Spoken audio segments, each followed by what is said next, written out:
வணக்கம் நண்பர்களே. விக்ரமாதித்தன் கதைகள் தொடரின் 20வது அத்தியாயத்திற்கு உங்களை வரவேற்கிறோம்.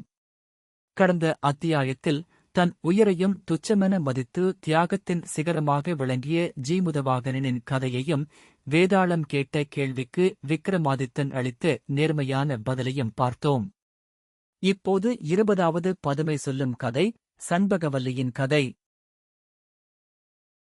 அத்தியாயம் 20 சண்பகவல்லியின் கதை. போஜராஜன் 20வது படியில் கால் வைக்கும்போது மங்கள கல்யாணி என்னும் பதுமை கைகொட்டிச் சிரித்தது. போஜராஜரே, நில்லும். எங்கள் விக்ரமாதித்த பூபதியைப் போன்ற வீரமும் தந்திரமும் உமக்கு இருந்தால் மட்டுமே இதில் ஏற முடியும். அவர் எத்தனையோ அழகான பெண்களை மணந்துள்ளார். ஆனால் சண்பகவல்லியை மணம் புரிந்த கதை மிகவும் சுவையானது, கேள் என்று சொல்லத் தொடங்கியது. விக்ரமாதித்தன் அவளைச் சந்தித்து மணம் புரிய விரும்பினான். அப்போது மதிமந்திரிப்பட்டி ஒரு உபாயம் செய்தான்.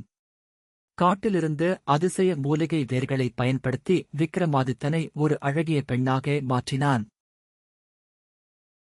அவளுக்கு விக்ரமப் பெண் என்று பெயரிட்டு ஒரு ராஜகுமாரன் வேடத்தில் சென்ற பட்டி விஜயநகர மன்னனிடம் அவளை ஒரு தற்காலிக அடமானமாக ஒப்படைத்தான்.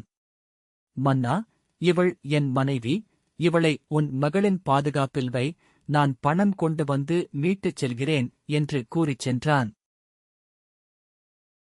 விக்ரமப் பெண்ணும் சண்பகவல்லியும் நெருங்கிய தோழிகளானார்கள். அவர்கள் ஒரே படுக்கையில் உறங்கினர், ஒன்றாக விளையாடினர்.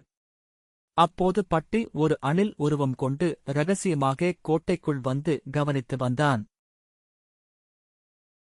ஒருநாள் சண்பகவல்லி ஒரு நண்பன் மற்றவனுக்குச் செய்த தியாகத்தைப் பற்றியும் இரு புறாக்களின் அன்பைப் பற்றியும் கதை கூறினாள். ஒரு ஆண் புறாவும் பெண் புறாவும் தீயில் குதிக்க முடிவு செய்தபோது ஆண் புறா பின்வாங்கியதால் பெண் புறா ஏமாந்து இறந்தது. அதன் காரணமாகவேதான் அடுத்த பிறவியில் சண்பகவல்லியாகப் பிறந்து ஆண்வாழையே கூடாது என்று விரதம் இருப்பதாக கூறினாள். உடனே பட்டி ஒரு கழைக்கூத்தாடி வேடம் பூண்டு விக்ரமாதித்தனை அவரது குருவாக வரச் செய்தான். அப்போது அந்தக் குரு, கூத்தாடி பெண்ணே, நான் சொன்ன புறா கதையில் பெண் புறாதான் மோசம் செய்தது, அதனால்தான் நான் பெண்களை வெறுக்கிறேன் என்று வாதிட்டான். இதைக் கேட்ட சண்பகவல்லி வெளிப்பட்டு, இல்லை, ஆண் புறாதான் மோசம் செய்தது என்று தர்க்கம் செய்தாள். பெரும் விவாதம் வெடித்தது. இறுதியில் விஜயநகர மன்னன் குறுக்கிட்டு, நீங்கள் இருவரும் ஒருவருக்கொருவர் முந்தைய பிறவியின் குற்றங்களை மறந்து இந்த ஜன்மத்தில் ஒன்று சேருங்கள் என்று கூறி அவர்களுக்கு திருமணம் செய்து வைத்தான். அப்போது சுயரூபம் காட்டிய விக்ரமாதித்தனை பார்த்து மன்னன் மட்டற்ற மகிழ்ச்சியடைந்தான். மற்றுமொரு முறை விக்ரமாதித்தனின் நற்குணத்தைச் சோதிக்க இந்திரன் காமதேனுவை அனுப்பினார். ஒரு சதுப்பு நிலத்தில் பசு உருவில் தவித்துக் கொண்டிருந்த காமதேனுவை விக்ரமாதித்தன் காப்பாற்ற முயன்றான்.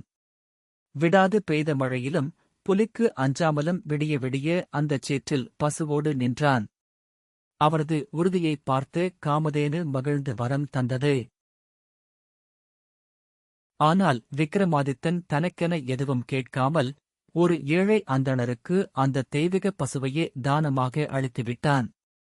இத்தகைய கொடை வள்ளலாகவும் தந்திரசாலியாகவும் விளங்கியவரே விக்ரமாதித்தன். நண்பர்களே, இன்றைய கதை உங்களுக்கு பிடித்திருக்கும் என்று நம்புகிறோம். விக்ரமாதித்தனின் சமயோசித புத்தியும் தயாள குணமும் இக்கதையில் வெளிப்படுகின்றன. இந்த வீடியோவை லைக் செய்யுங்கள், உங்கள் நண்பர்களுடன் பகிர்ந்து கொள்ளுங்கள். மறக்காமல் சப்ஸ்கிரைப் செய்து அடுத்த அத்தியாயத்திற்காக இணைந்திருங்கள். நன்றி. தொடரும்.